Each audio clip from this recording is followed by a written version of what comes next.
Bismillahirrahmanirrahim. Assalamualaikum warahmatullahi wabarakatuh.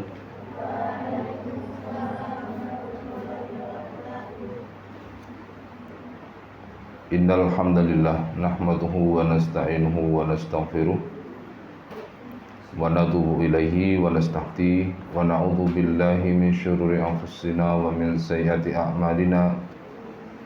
May yahdihillahu fala mudilla lahu wa may yudlil fala hadiya lahu.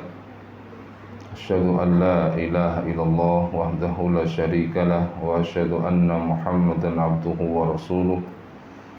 Allahumma shalli ala Muhammad wa ala ali Muhammad kama shallaita ala Ibrahim wa ala ali Ibrahim wa barik ala Muhammad wa ala ali Muhammad kama barakta ala Ibrahim wa ala ali Ibrahim innaka Hamidum Majid.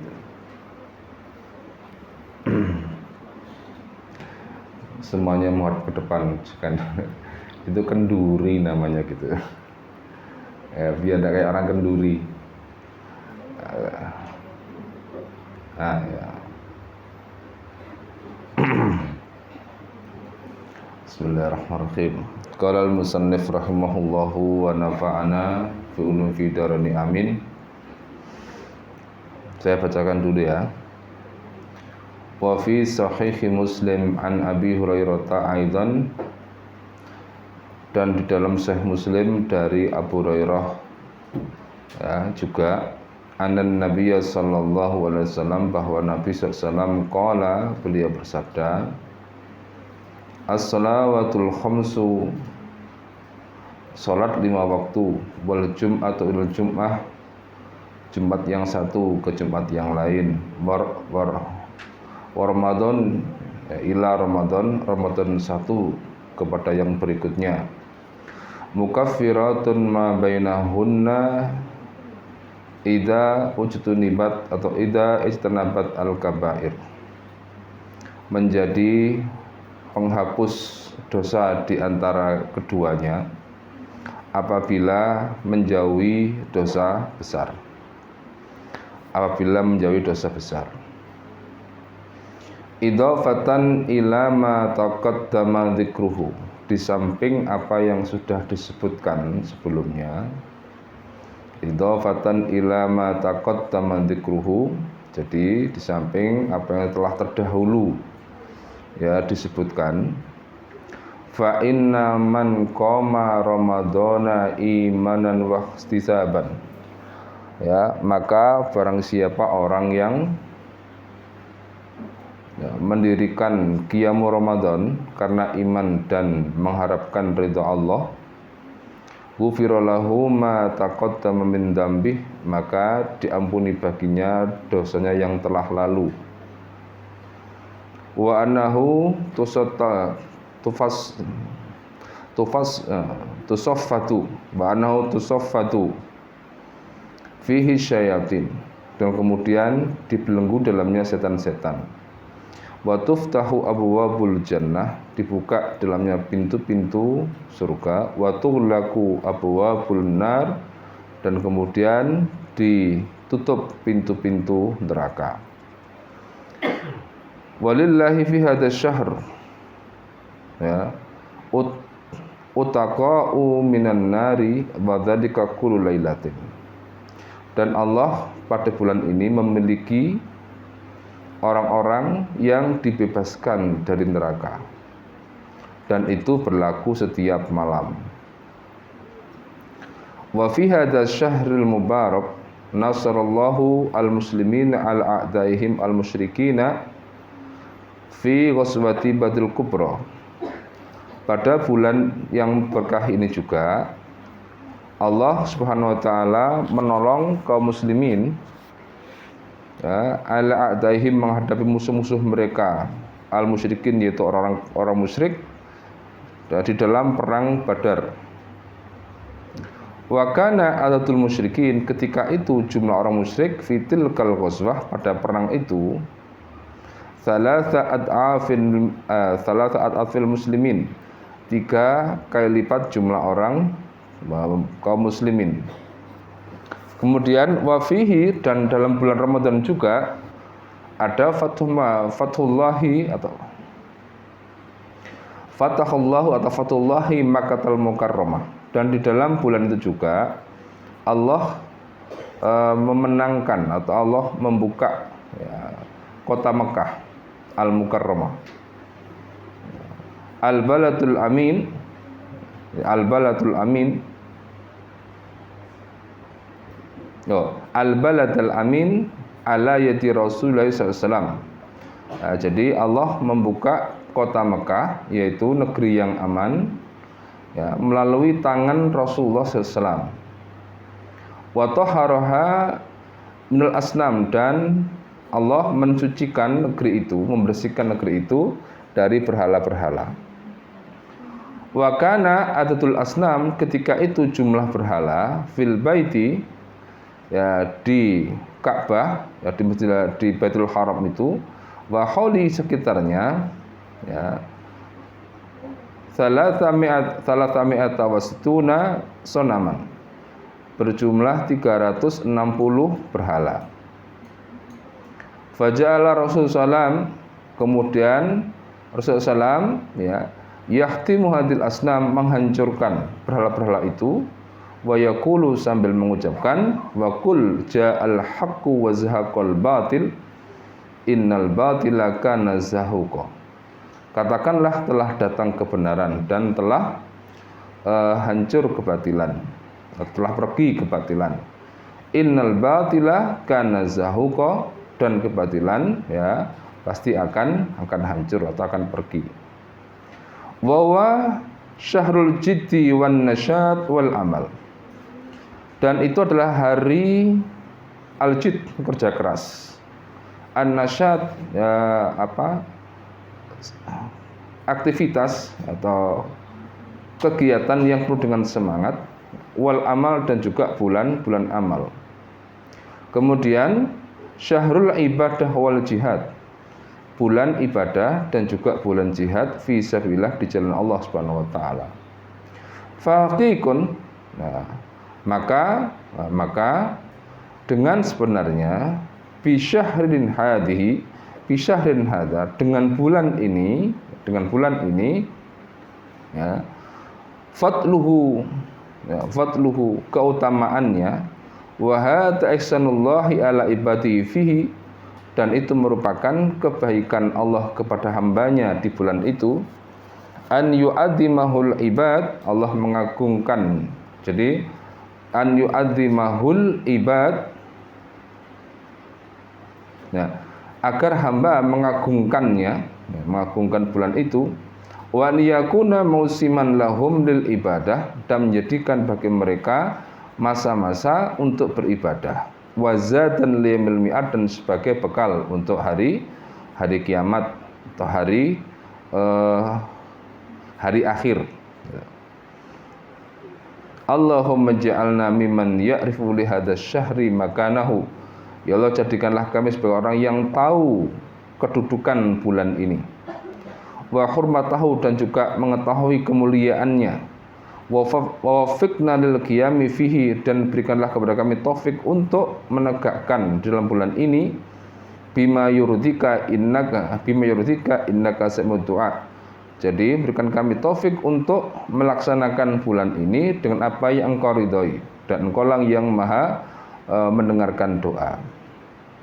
Allahumma wafiqna li ta'atik, ya Allah, berikanlah kepada kami taufik untuk taat kepada Engkau. Wa inna ala dzikrika wa syukrika wa husni ibadatik, dan berikan kepada kami pertolongan untuk mengingat Engkau, bersyukur kepada Engkau, dan beribadah dengan baik kepada Engkau. Wa yassirna lil yusra, dan berikan kemudahan kepada kami untuk mendapatkan kemudahan. Wa tim alaina nikmah, dan sempurnakanlah untuk kami nikmat-nikmat, bil qiyami, dengan melaksanakan atau dengan menegakkan, bihaqqi hadzal dhaif al karim, menegakkan hak daripada tamu yang mulia ini. Wa inna ala siyamihi wa qiyamihi, dan berikanlah kami pertolongan untuk berpuasa di dalamnya, wa qiyamihi, dan melakukan qiyam Ramadan di dalamnya, wa husnil adabi fihi ya rabbal alamin, dan beradab yang baik pada bulan ini. Baik, kita kembali kepada bahwasanya dari hadis Nabi SAW, as-salawatul khamsu wal jum'atu ila jum'ah wa ramadan ila ramadan mukaffiratun ma bainahunna idza ijtanabal kabair. Bahwa ada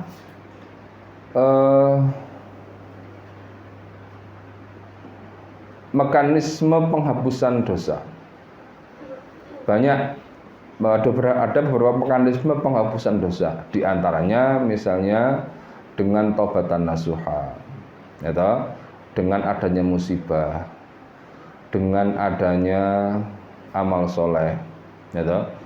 Nah, ini kalau dalam kaitan dengan hadis ini termasuk di antara penghapusan dosa dengan amal soleh. Nah, tetapi yang perlu difahami dari hadis ini adalah bahwa yang dihapus di sini adalah dosa-dosa kecil. Ya, dosa-dosa kecil dan bukan al-israru ala hadzal dzunub, ya, as-shaghirah, dan bukan orang-orang yang terus-menerus ada dalam dosa kecil itu. Jadi dosa kecil itu akan dihapus dengan amal, termasuk dalamnya adalah sholat 5 waktu, itu menghapus dosa kecil secara otomatis. Kemudian ibadah Jumat pun juga demikian, Ramadan pun juga demikian. Ya, mukaffiratun ma bainahunna, menjadi penghapus dosa di antara keduanya. Syaratnya apa? Apa syaratnya? Apabila orang itu menjauhi dosa besar. Terus sekarang pertanyaan, bagaimana kalau kemudian orang itu ternyata tidak menjauhi dosa besar? Bagaimana dengan penghapusan dosa oleh sholat, puasa dan lain-lain, termasuk oleh hari Jumat? Bisa tidak? Ya, jadi kenapa kok disyaratkan di sini menjadi dosa besar? Karena kalau dosa besar masih dilakukan, maka penghapusan dosa kecil tidak ada artinya. Orang puasa atau orang sholat tapi masih berbuat syirik. Ya, orang sholat, orang puasa tapi zina, yang dia tidak tobati, yang dia tidak bertobat nasuha. Puasa, sholat, ya Jumatan tapi bunuh orang, atau puasa, sholat tapi masih makan riba, dan lain-lain yang merupakan dosa-dosa besar. Maka semuanya itu menjadikan berbagai macam amal-amalan itu menjadi seolah tidak berfungsi dalam menghapuskan dosa-dosa kecil. Ya. Jadi apa? Amalan-amalan wajib seperti ini berfungsi untuk menghapus dosa kecil. Nah, ini karena duduknya terlalu rapat ini kayaknya ini. Akhirnya saling bersandar. Sudah dijarangkan duduknya, yang depan maju. Tidak apa, maju saja. Biar jarang duduknya. Biar mereka menyanggah lehernya sendiri-sendiri dan menyanggah punggungnya masing-masing. Yang PBB dekat tembok menjauh.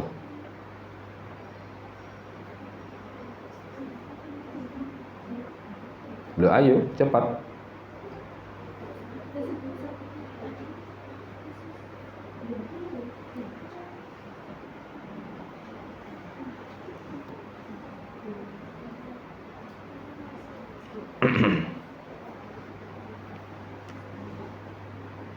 Memang udah janjian.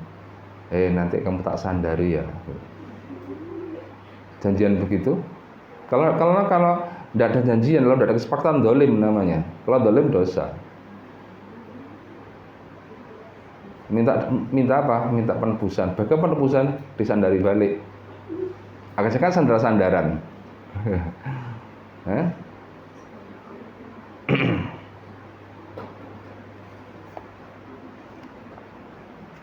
Saya aja ada sandarannya, tidak bisa bersandar ini mas. Saya ada kursinya pada. Ada kursinya, ada sandarannya kursinya, dan tidak bisa bersandar. Mengapa? Karena saya menghormati kalian.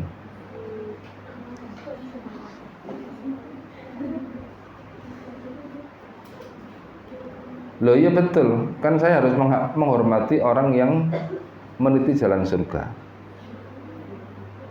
Coba hadisnya, ingat tak punya hadisnya?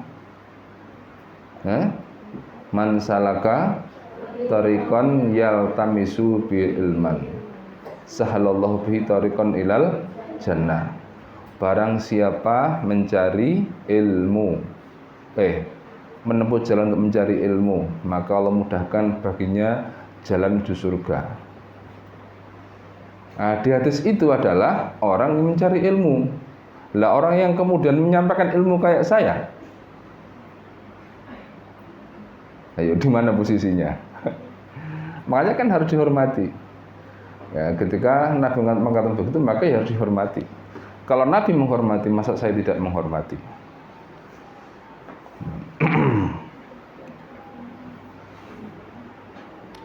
Ya. Jadi jangan ada yang bersandar. Biar ada apa? Biar ada mujahadahnya. Karena pahala itu ada pada mujahadah itu.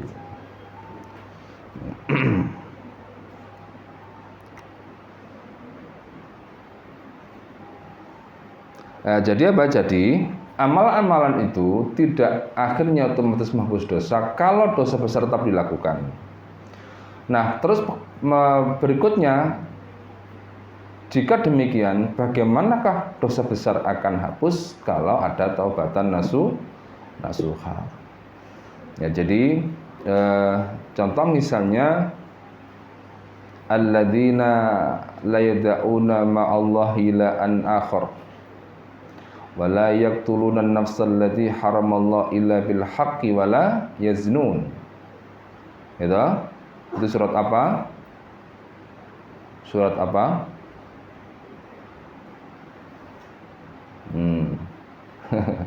Surat apa?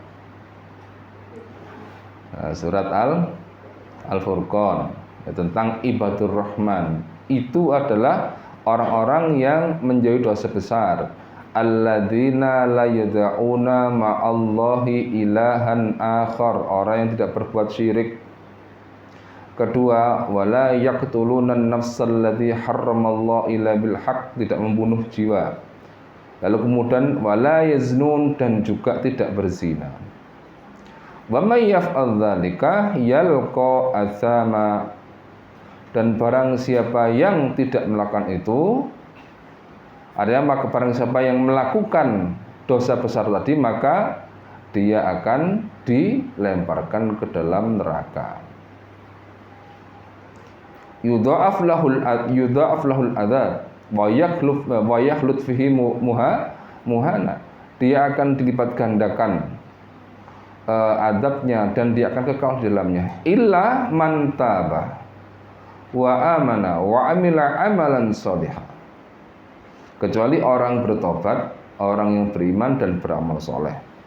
Maka ya, dosa besar hanya bisa dihapus dengan taubatan nasuha, tidak dengan amalan-amalan tidak dengan amalan-amalan soleh.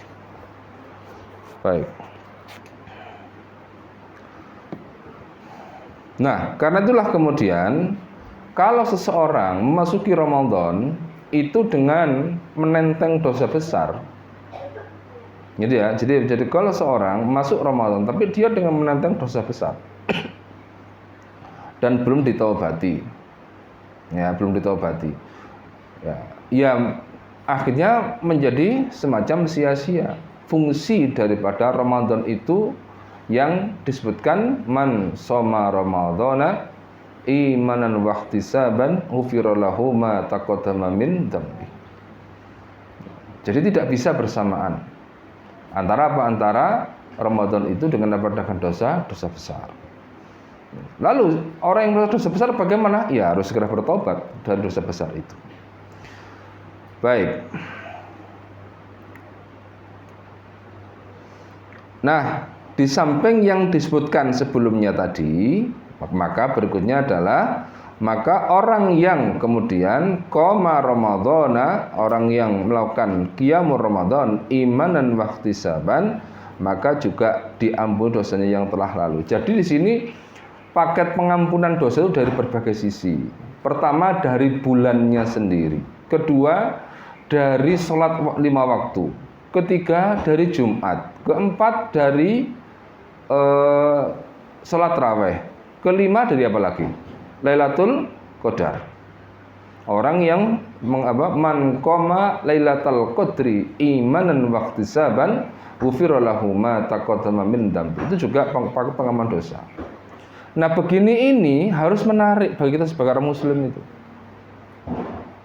Harus apa? Harus merasa tertarik untuk itu. Karena betul kata para ulama bahwasanya hanya orang yang beriman yang merasakan panggilan Allah ini terkait dengan bulan ini, ya betul-betul merasa dimanjakan oleh Allah. Hanya orang-orang beriman.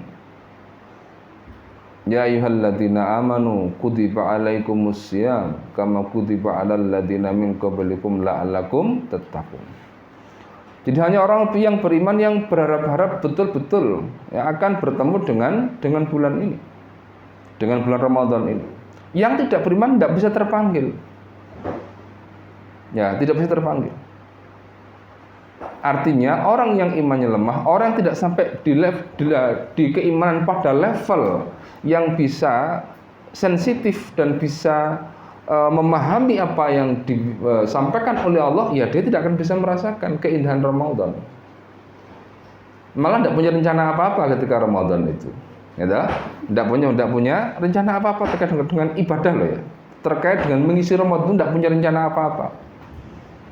Kalaupun ada rencana itu karena apa? Karena dikondisikan, alias bahkan dalam kondisi tertentu dipaksakan oleh siapa? Oleh sekitarnya. Contoh nanti misalnya di pondok, ya dikondisikan dalam tanda petik dipaksakan. Nah, dipaksakan. Makanya enaknya tidak pulang saja, kecuali setelah malam hari raya. Loh, kan enak kalau di sini dipaksakan. Ya kalau bagaimana kalau di rumah? Ustaz iktikaf. Iya, yang iktikaf bukan hanya orangnya, HP-nya juga ikut iktikaf juga. Nanti orang yang tidur HP-nya melek. Nah, ya toh? Kan ikut iktikaf juga. Nah, itu pun kalau iktikaf di masjid. Lah kalau iktikafnya di rumah. Enggak tahu ya, berarti kan bukan iktikaf namanya. Nah, jadi kadang-kadang harus dikondisikan untuk bisa merasakan, bisa memahami kemuliaan itu. Ya, karena apa? Kadang-kadang kita tidak bisa memahami Quran itu dengan cara kita sendiri. Masih di level seperti itu. Makanya kembali lagi pada hanya orang-orang yang dalam tanda petik tadi kata Allah alladzina amanu, yang akan bisa merasakan hadirnya Ramadan itu. Dia kemarin kata saya, dia akan memasang karpet merah dalam batinnya untuk menyambut tamu agung itu. Dan dia betul-betul menyiapkan diri untuk itu. Ya, betul menyiapkan diri. Dengan apa? Dengan menjaga diri sedari hari ini. Kan begini, kalau seorang mukmin itu, ya, keindahan nomor satu adalah keindahan batinnya. Jadi apa? Keindahan itu adalah keindahan batinnya. Maka dia jaga batinnya itu. Karena Allah melihat batin. Ya toh? Innallaha la yanzuru illa suwarikum wa jisamikum walakin yanzuru illa qulubikum wa a'malikum. Maka orang mukmin akan menyiapkan batin dan amalnya untuk menyambut Ramadan itu. Itulah sebagaimana manusia secara umum bahwa dia akan memantaskan diri bagaimana menyambut tamu yang dimuliakan. Demikian juga dengan orang mukmin, dia akan menyambut tamu agung yang Allah hadirkan itu. Juga dengan apa? Dengan memantaskan diri. Bagaimana memantaskan diri? Dengan membaguskan hatinya, dengan membaguskan amalnya. Ayo sekarang coba latihan Qiyamul Ramadan hari-hari ini. Ya Allah, saya meniatkan diri untuk nyambut Ramadan. Saya ingin latihan Qiyamul Ramadan hari ini. Mulai nanti malam sudah latihan tarawih. Meskipun tarawih sendirian. Loh, enggak apa-apa. Ya, enggak apa-apa. Jadi walaupun belum persis betul dengan tarawih Nabi. Ya. Jadi nanti pas ketika iktikaf betul-betul bisa melek gitu kan. Nah, bisa melek ketika iktikaf itu. Jadi iktikaf itu bukan pindah pindah penginapan. Bawa guling, bawa bantal, bawa selimut, iktikaf ya. Kok bawa guling sama bantal sama selimut. Nah, terus nanti setelah tarawih tidur. Ya toh, kemudian jam 3 bangun, lalu setelah subuh tidur lagi. Mengapa? Tadi malam saya menghidupkan malam. Menghidupkan malam dengan dengkur yang ramai. Nah, bersaut-sautan satu dengan yang lain. Jadi harus hidup malam itu. Namanya juga apa? Juga malam yang dihidupkan di situ. Ya. Maka dikatakan sebagai qiyamul lail. Ya, qiyamul lail. Baik. Jadi di belenggunya setan itu juga merupakan karunia besar dari Allah Subhanahu wa taala.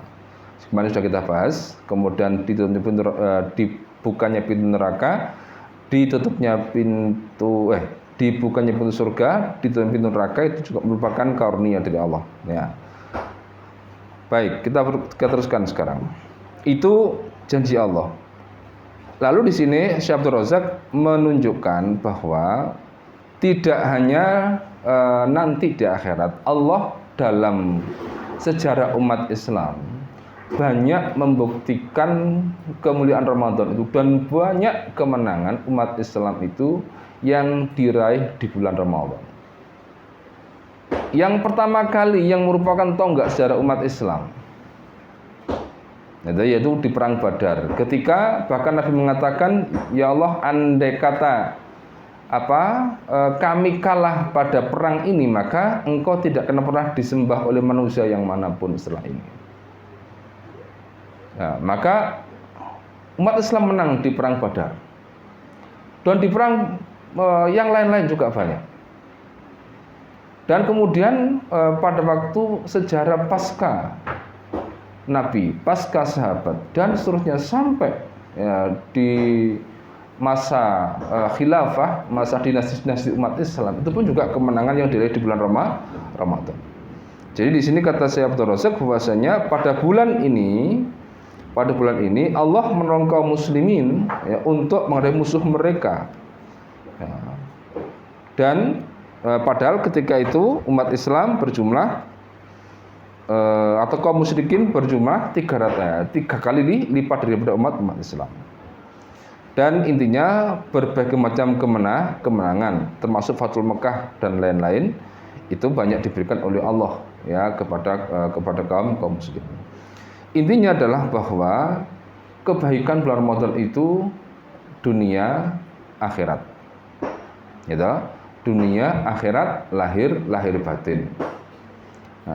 Nah, sekarang kembali lagi kepada kita bagaimana kita akan mendapatkan kemuliaan itu bergantung kepada diri kita. Ya, bergantung kepada kemauan kita.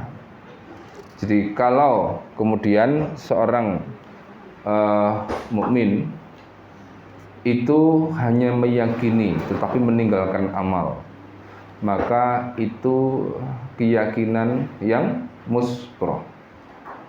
Jadi dia yakin saja, tapi dia tidak beramal, tidak mengisinya dengan amal.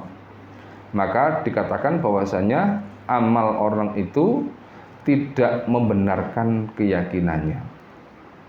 Di amal yang orang itu tidak membenarkan apa yang dia imani.